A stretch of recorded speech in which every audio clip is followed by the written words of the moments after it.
Perfect. Okay. Ready and hey everybody. I've got Cassandra here today, and she's going to be talking to us a little bit about pelvic floor, but a little bit of a wide variety of things that she does here. So Cassandra, tell us what it is that you do here. All right, so I'm a women's health athletic trainer. Basically what that means is that I do everything from physical therapy, orthopedic rehab, to performance training. But then my passion lies in women's health and pelvic floor health.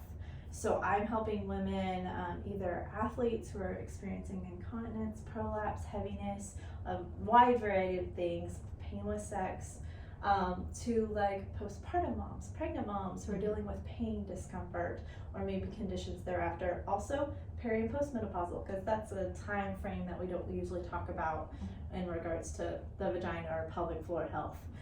So I kind of work with a wide range of women. So this is something that you can literally, like, one that popped out to me is like pain with sex. This is something that you can do to change that, so that, because I always hear like, oh, well, I'm gonna have to go and have surgery or something pretty extreme just to be able to fix that. So yeah, so let's talk about it. So there's different things that we can do. And honestly, let's just kind of back up and get the basics, okay? So a lot of us, we experience pain with sex, maybe after having a baby, or maybe you have pain even inserting a tampon. That just in general is not comfortable. Wow. There could be several different factors. It could be low estrogen. It could be maybe a tear that you experienced after a baby. There's quite a few different factors. The most common that I see is a tight pelvic floor, and that 110% can be addressed. There's some cases where an individual does need surgery. There's some cases where they've had surgery and that's the cause of their pain with sex. It just, everything depends on that person who's here with me, talking to me, we're getting their story, and then we're determining, okay, what might have caused this incontinence or this pain with sex, and then we go from there. Okay, so I'm gonna kind of even go further back and say, what exactly is the pelvic floor? Cool. So the pelvic floor is seen here. It's down there. So it's, you know, we think of the vagina, but what we see externally is the vulva, and then we have the vaginal vault leading up into, you know, where our pelvic organs sit, right? Our pelvic floor has there's usually 3 to 5 different functions that people like to talk about. And they sit here as kind of a hammock at the base of our pelvis. Oh, okay. And so whenever somebody, say, is having pain with sex, the muscles most commonly are the back muscles. These posterior pelvic muscles have tightened up or have scar tissue, adhesions, whatever the case might be, and that's what's causing our pain and discomfort. But the pelvic floor has several different layers. It's kind of like a bicep muscle. Think about whenever you go and you work out and you do a bunch of bicep curls. You have either very toned and strong bicep, or you have one that's weak, or, you know, not doesn't look very good. Your pelvic floor is a muscle, so it works out just like a muscle. It gets tired just like a muscle. It gets weak and tight just like other muscles. So just like how you would think of a bicep or your quad muscle, think of the pelvic floor the same way. It's just another muscle. Wow. And so when people are having like the incontinence that you're talking about, it's because of that weakening of the muscle, like one of those causes? Yeah, so it's funny, we find in the literature right now, most causes of incontinence, pain with sex, prolapse, is actually due to tight, weak pelvic floor muscles. And yes, that is a thing. I know, I have to run around. Yeah. But think about it this way. If you were constantly holding your arm like this, constantly, like think of whenever we hold kids like this, and then that 40-pound kid gets really, really heavy, and we start to just have that tightness, we're not going to be able to hold that weight very well. Yeah. So we have that tightness, and then we start to experience the leaking because we don't have it's fatigued, it's weak, but it's still tight. Does that make sense? Wow. And so with therapy, you can strengthen that. So basically start by relaxing the pelvic floor, which always blows people's mind. They're like, wait, I'm leaking. Why would I want to relax? Yeah. But honestly, once you learn how to soften and release that tension in the pelvic floor, already your symptoms will improve. Yeah, I'm immediately sitting here going like, we gotta Kegel, right? am I relaxing? Yeah, that's really fascinating. I didn't know. Okay. Yeah, so a lot of people, we're told maybe after babies, they're like, okay, do 50 Kegels a day. And I'm like, no, don't do 15 Kegels per day. Because chances are, we need to actually learn how to soften and relax to engage fully. Okay. Because think about something, in order to have power, you have to be able to stretch it, like a rubber band. You have to stretch it, and then whenever you let go, it shoots forward, right? Okay. We have to be able to stretch a muscle, relax the muscle, in order to fully engage it and give it power. Okay. Wow. So we want that pelvic floor to have both of, it's almost, some people have referred to it as like a reverse Kegel. So letting everything blossom, soften, let go, and breathe into that space in order to effectively contract it. Okay. Does that make sense? Yeah. Yeah. I find it fascinating. I'm sitting here going, I've never given this much thought about it. And something that I love about, like doing barre, doing yoga is the intention of like when you're thinking about a specific muscle and controlling it. I never really thought about pelvic floor. And I recently just had a hysterectomy about 4 weeks ago. Yes. And it's funny, you go through it, and then all the people start telling you about all the things afterwards, and you're going like, oh my gosh, I've never heard pelvic floor more in my entire life than during this. And that's a good population to talk about too, like if you're comfortable with that. After a hysterectomy, usually we're told, okay, we're going to take everything out and then you're good to go, right? Yeah. Like that's what we're told, which most of the time, I mean, there's some instances where, yes, please go get the hysterectomy. But we need to have a conversation about what we're doing after and before. So I think of it as prehab and rehab. Just like if somebody tore their ACL, we have prehab and rehab. Down there's no different. It's still a muscle, still connective tissue, and we need to treat it as such. You had surgery, right? Yeah. What other surgery are they like, deuces, have fun? Oh, I know. It really did feel that way. Yeah. I was just like, okay. I mean, I was in at 7:15 and I was leaving to go home at 3, and I'm like, I just had a major organ removed, but I'm just going home. And to be honest, I haven't really noticed anything. I have to keep telling myself. Yeah. But I'm hearing from clients, that's what I love about my job, is that I get to hear from so many different women, and they're just like, oh, just wait for this, or just wait for this. And I'm like, so I'm glad that I met you, because now, I mean, maybe debunk some myths, or maybe tell me the truth of like. Honestly, it's one of those where we need to have a conversation. Okay, so what, even though like you say, you don't really feel anything yet, like you're like, great, it's out, I'm done. Most women, they start to note a few months later. They're like, oh, this feels a little bit heavier down there. Oh, this feels a little bit different, or whatever the case might be. Each individual's different. Some women, they're like, I'm fine, and that's their normal, and that is perfect. But some women, they have some other complications, and that's what I'm here for. So it's not everybody, but it can. Every person is different. Okay. Like, I have 2 kids. My births were all different, right? Or somebody who has not had kids can have pelvic floor concerns. Or you, if you've had 2 or 3 kids, 1 kid, whatever the case might be, you're going to have a different experience versus A, B, or C, D other person. All right. Everybody is different. So even like an example, because I had a C-section, and so people are like, oh, yeah, well, you're lucky because all of this is intact, and I'm just like, I'm lucky I haven't had any complications, but I know fascia is a really big deal, and scar tissue is a big deal. Well, and that's a really common myth that I see. Okay, so you had a cesarean birth. You don't have to concern yourself with anything with pelvic floor, because literally a watermelon did not exit your vagina. Like, it didn't go that way, it went another way. But think about it. If you have a bowling ball sitting on top of a muscle, for extended period of time, say like 9 months growing, it's going to change or affect that tissue.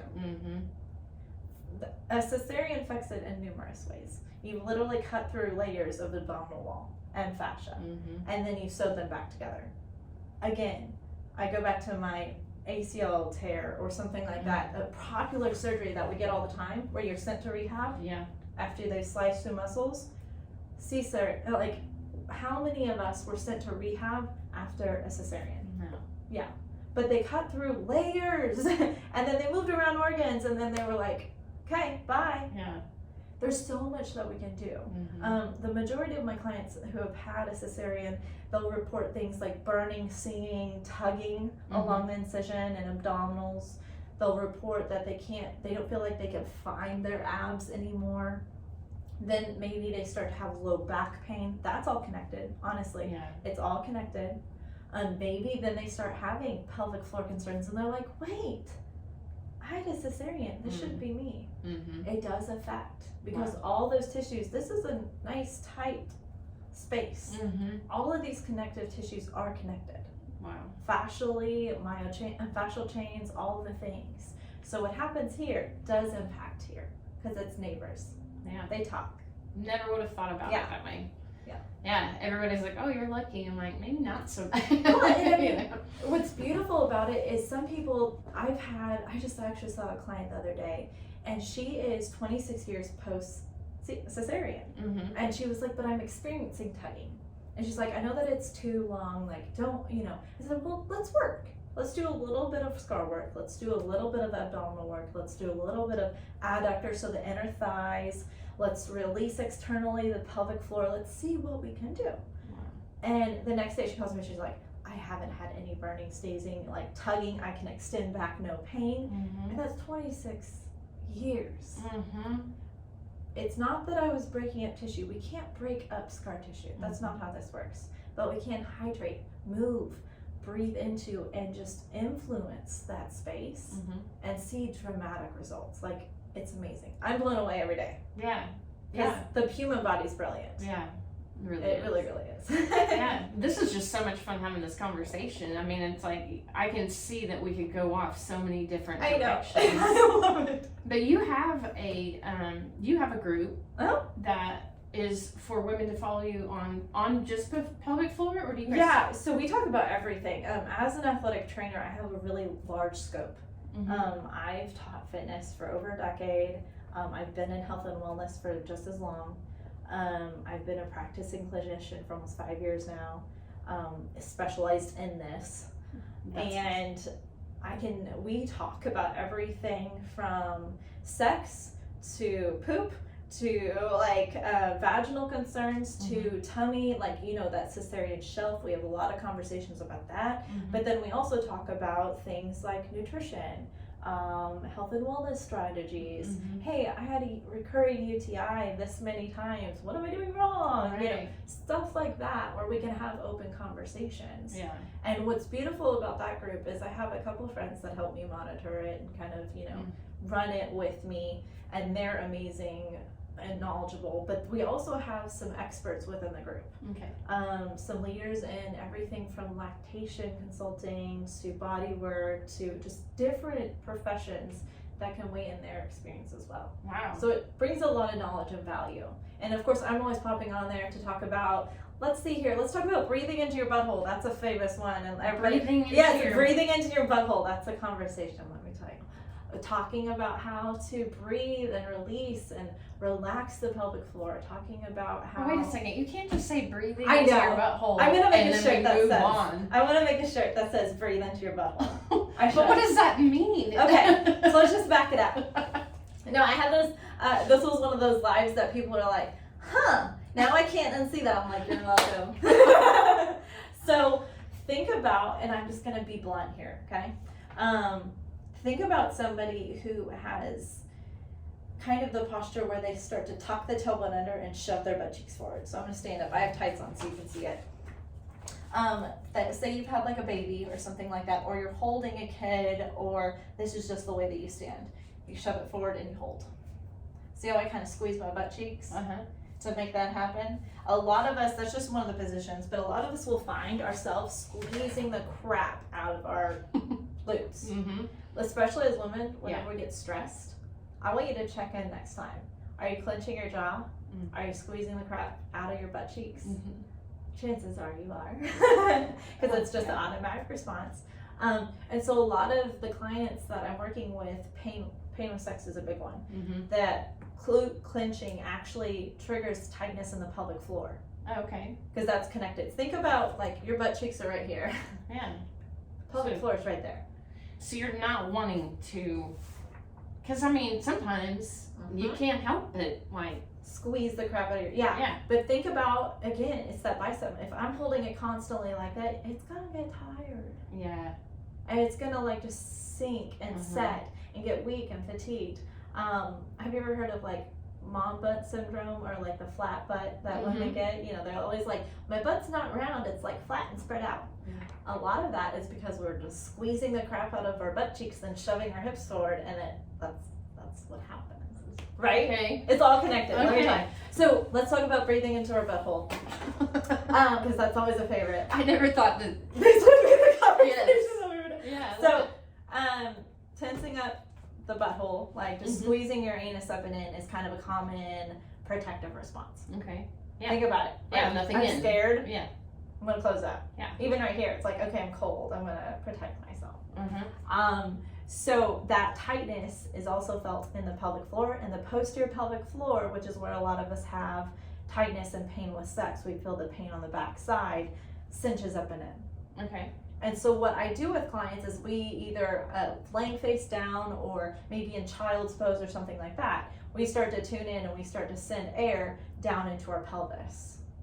And we send the air down, instead of breathing right here like we're being chased by a bear, we send the air deep down. Okay. And I said it because I heard it from one of my mentors. I said, breathe into your tailbone, and they were like, where's my tailbone?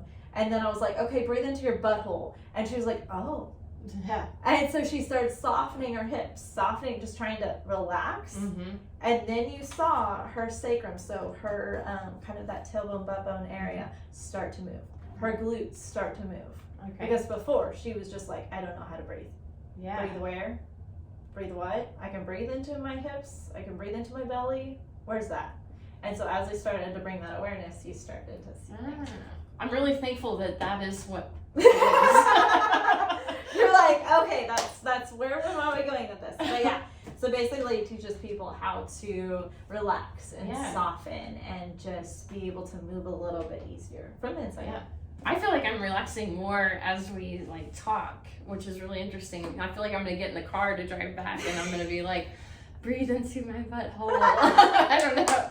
Or next time I'm in child's pose. Yeah, that's exactly what's gonna be coming through my mind. But it's a good thing. I'm okay with that.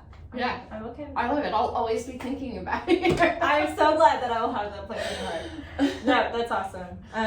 But yeah, I do a lot of different things. I really enjoy what I do. Yeah, I can tell. And these conversations to me are fun, because then you realize, you're like, oh, I just said that. Hey, it worked. Cool. Yes. And you just learn new things. No, I love it. I love that you're bringing this to our group. I love that we got connected. And so you are located here in Skytook. We're in Skytook right now. Yep. I'm going to put her information on how you can find Cassandra. Also, we're going to do a giveaway, right? Yes. We're going to give away a free session. So that's really exciting. So all you need to do is like this video, and then your name will be entered into a drawing. And I'll probably, I'll give it a couple of days. So maybe like the end of the week. On Friday, I'll go through all the likes, and we'll put it in a drawing to win a free session with Cassandra. And anything else that you really want to add? No, I'm excited because these conversations need to be had. Yeah. Like, you're bringing in some great guests. Yeah. And I hope that this kind of normalizes these conversations. And because they're really, really needed. And it empowers us, honestly, ladies. Like, knowing more about your body, understanding a little bit more. If you ever come see me or somebody else, like another healthcare practitioner or somebody, a body worker, I want you to walk away thinking, oh, I learned something new about myself. Oh, yeah. You know? Yeah. And this, I think, is what this group is going to really help people do, is learn something, feel comfortable having these conversations. So yeah, I can't even imagine if I was carrying around pain, dealing with pain. And often I feel like as women, we just go, yeah, that's annoying, but I don't have time to deal with that. Or it's normal, right? Like, it's acceptable. This is what it is. And that's another thing. Don't just sit with it, be seen. Yeah. Like, a lot of women, I think, are struggling, and they just think, oh, well, that's just the way that it is. Yeah. The best thing that I was ever told was a client came in, she's like, I had this nagging thing, thought that I was going crazy. It just wouldn't go away. And then I remembered I could come see you and we could talk about it. And I was like, yes, you know, that's what I want you to be able to feel comfortable doing. And this group is perfect for that. Awesome. Well, thank you so much. Yeah, Thank you for having me. It was great getting to know you and getting to meet you. And I hope you all enjoyed it, and we'll see you next time.